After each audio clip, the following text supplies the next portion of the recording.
Hello and welcome to my channel. My name is Shannon. Please hit the like button, the subscribe button, and leave a comment below today. Today we're going to start off with a prayer. It is called the Armor of God. It is in Ephesians 6, but you can look it up on any search engine. The Armor of God. I put on and stand firm with the belt of truth buckled around my waist. I am safe and secure with the breastplate of righteousness guarding my heart from evil, helping me live a life that honors you. I diligently put on the gospel shoes of peace, willing to go wherever you ask of me. I take and stand behind the shield of faith, protected against Satan's fiery darts of doubt, fear, lies, and deceit. Now on my head I place the helmet of salvation, keeping my mind on you. I grab hold in my hand of the sword of the Spirit, the word of God, sharp and true. I'm prepared to live today in the spiritual victory in Jesus' name. Amen. All right, guys. We're still in Job. This will be the last 6 chapters, so bear with me. And that's going to be chapters 37 through 42. Chapter 37 of Job. At this also my heart tremble, and is moved out of his place. Hear attentively the noise of his voice, and the sound that goeth out of his mouth. He directed it under the whole heaven, and his lightning unto the ends of the earth. For after it a voice roareth, he thundereth with the voice of his excellency, and he will not stay them when his voice is heard. God thundered marvelously with his voice. Great things does he, which we cannot comprehend. For he says to the snow, Be thou on the earth, likewise to the small rain, and to the great rain of his strength. He seal up the hand of every man, that all men may know his work.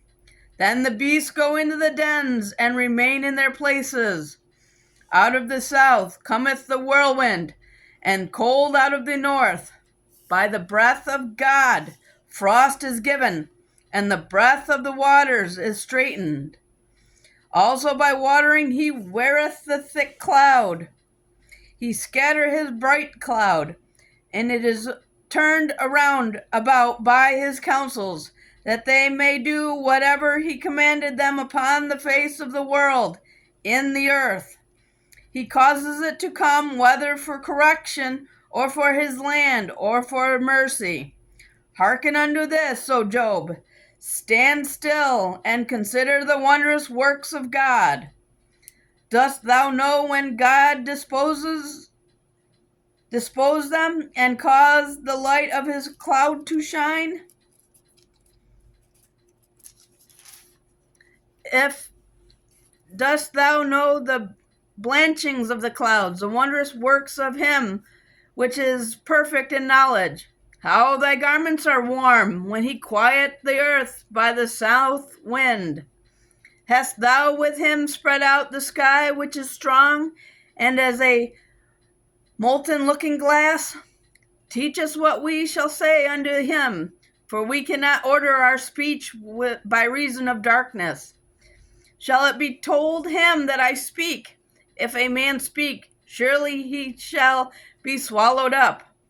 And now men see not the bright light which is in the clouds, but the winds pass and cleanse them.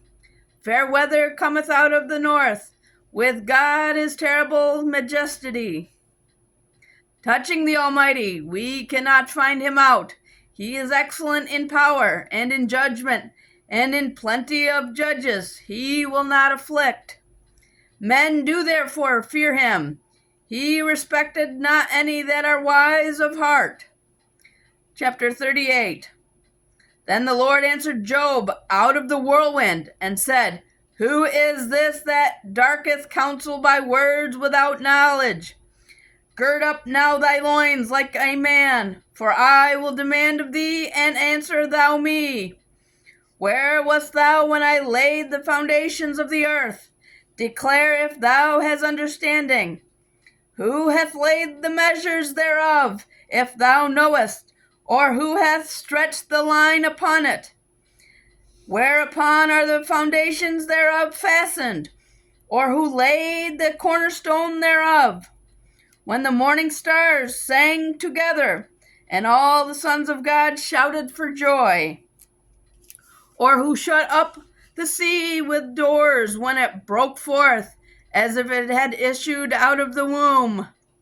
When I made the cloud the garment thereof, and thick darkness a swaddling band for it, and broke up for it my decreed place, and set bars and doors, and said, Here thou shalt thou come, but no further, and here shall thy proud waves be stayed. Hast thou commanded the morning since thy days, and caused the day spring to know his place, that it might take hold of the ends of the earth, or that the wicked might be shaken out of it? It is turned as clay to the seal, and they stand as a garment. And from the wicked their light is withholden, and the high arm shall be broken. Hast thou entered into the spring of the sea, or hast thou walked in the search of the depth? Have the gates of death been opened unto thee, or hast thou seen the doors of the shadow of death? Hast thou perceived the breath of the earth? Declare it if thou knowest it. Where is the way where light dwelleth? And as for darkness, where is the place thereof? That thou should take it to the bound thereof, and that thou should know the path to the house thereof. Knowest it thou it because thou wast there when born, or because the numbers of thy days is great? Hast thou entered into the treasures of the snow, or hast thou seen the treasures of the hail, which I have reserved against the time of trouble, against the day of battle and war? By what way is the light parted, which scattereth the east wind upon the earth? Who hath divided a water course for the overflowing waters, or a way for the lightning of thunder? To cause it to rain on the earth, where no man is, on the wilderness, where there is no man, to satisfy the desolate and the waste ground, to cause the bud of the tender herb to spring forth. Hath the rain a father, or who has begotten the drops of dew? Out of whose womb came the ice and the hoary frost of heaven? Who hath gendered it? The waters are hid as with a stone, and the face of the deep is frozen. Canst thou bind the sweet influences of the Pleiadians, or loose the bands of Orion? Can thou bring forth Mazzaroth in his season, or can thou guide Articulus with his sons? Knowest now the ordinance of heaven? Can thou set the dominion thereof in the earth? Can thou lift up thy voice to the clouds, that abundance of waters may cover thee? Can thou send lightning, that they may go and say unto thee, Here we are? Who hath put wisdom in the inward parts, or who hath given understanding to the heart? Who can number the clouds in wisdom, or who can say the bottles of heaven? When the dust groweth into hardness, and the clods cleave fast together, wilt thou hunt thy prey for the lion, or fill the appetite of the young lions? When thy couch in their dens, and abide in the covert to lie in wait? Who provided for the raven in his food?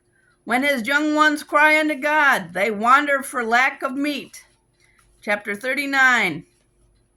Knowest thou the time when the wild goats of the rock bring forth? Or can thou mark when the hinds do calve?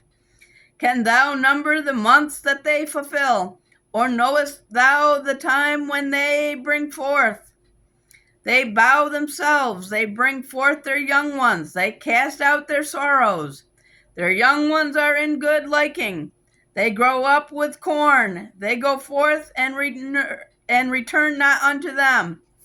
Who hath sent out the wild ass free? Or who hath loosened the bands of the wild ass? Whose house have I made the wilderness, and the barren land his dwellings? He scorneth the multitude of the city, neither regardeth he the crying of the driver. The range of the mountains is his pasture, and he searches after every green thing. Will the unicorn be willing to serve thee, or abide by thy crib? Can thou bind the unicorn with his band in the furrow? Or will he harrow the valleys after thee? Wilt thou trust him because his strength is great? Or wilt thou leave thy labor to him? Wilt thou believe him that he will bring home thy seed and gather it into thy barn? Gavest thou the goodly wings unto the peacocks, or wings and feathers unto the ostrich, which leaveth her eggs in the earth, and warmeth them in dust, and forgiveth that thy foot may crush them, or that the wild beasts may break them? She is hardened against her young ones, as though they were not hers. Her labor is in vain without fear.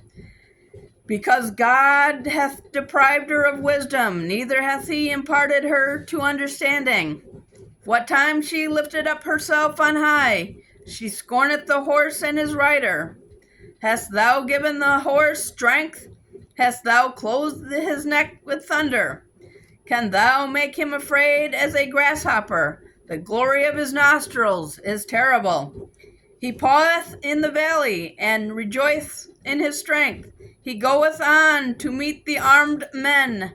He mocketh at fear, and is not affrighted, neither turneth he back from the sword.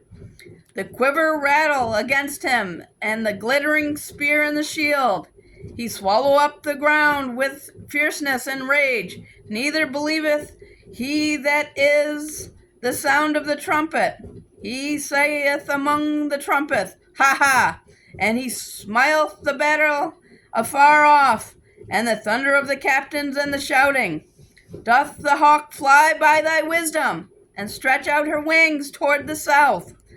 Does the eagle mount up at thy command, and make her nest on high? She dwelleth and abideth on the rock, upon the crag of the rock and the strong place. From thence she seeketh the prey, and her eyes behold far off. Her young ones also suck up the blood, and where the slain are, there is she. Chapter 40. Moreover, the Lord answered Job and said, Shall he that contendeth with the Almighty instruct him? He that proveth God, let him answer it. Then Job answered the Lord and said, Behold, I am vile. What shall I answer thee? I will lay mine hand upon my mouth. Once have I spoken, but I will not answer. Yea, twice, but I will proceed no further. Then answered the Lord unto Job out of the whirlwind, and said, Gird up thy loins, now like a man. I will demand of thee, and declare thou unto me. Wilt thou also disannul my judgment? Wilt thou condemn me, that thou may be righteous? Hast thou an arm like God? Or can thou thunder with a voice like him? Deck thyself now with majesty and excellency, and array thyself with glory and beauty. Cast abroad the rage of thy wrath, and behold every one that is proud and obeys him. Look upon every one that is proud, and bring him low, and tread down the wicked in their place. Hide them in the dust together, and bind their faces in secret. Then will I also confess unto thee that thine own right hand can save thee. Behold, now, Behemoth, which I made with thee, he eateth grass as an ox. Lo, now his strength is in his loins, and his force is in the navel of his belly. He moveth his tail like a cedar. The sinews of his stones are wrapped together. His bones are as strong pieces of brass. His bones are like bars of iron. He is the chief of the ways of God. He that madeth him can make his sword to approach unto him. Surely the mountains bring him forth food, where all the beasts of the field play. He lieth under the shady trees in the covert of the reed and ferns. The shady trees cover him with their shadow. The willows of the brook compass him about. Behold, he drinketh up a river, and hasten not. He trusts that he can draw up Jordan into his mouth. He taketh it with his eyes. His nose pierces through the snares. Chapter 41. Can thou draw out Leviathan with a hook, or his tongue with a cord which thou lettest down? Can thou put a hook into his nose, or bore his jaw through with a thorn? Will he make many supplications unto thee? Will he speak soft words unto thee? Will he make a covenant with thee? Will thou take him for a servant forever? Will thou play with him as with a bird, or wilt thou bind him for thy maidens? Shall the companions make a banquet of him? Shall they part him among the merchants? Can thou fill his skin with barbed irons, or his head with fish spears? Lay thine hand upon him. Remember the battle. Do no more. Behold, the hope of him is in vain. Shall not one be cast down even at the sight of him? None is so fierce that dare stir him up. Whom then is able to stand before me? Who hath prevented me that I should repay him? Whatsoever is under the whole heaven is mine. I will not conceal his parts, nor his power, nor his commonly proportion. Who can discover the face of his garment, or who can come to him with his double bridle? Who can open the doors of his face? His teeth are terrible round about. His scales are his pride, shut up together as with a close seal. One is so near to another that no air can come between them. They are joined one to another. They stick together, that they cannot be sundered. By his nestings a light doth shine, and his eyes are like the eyelids of the morning. Out of his mouth go burning lamps, and sparks of fire leap out.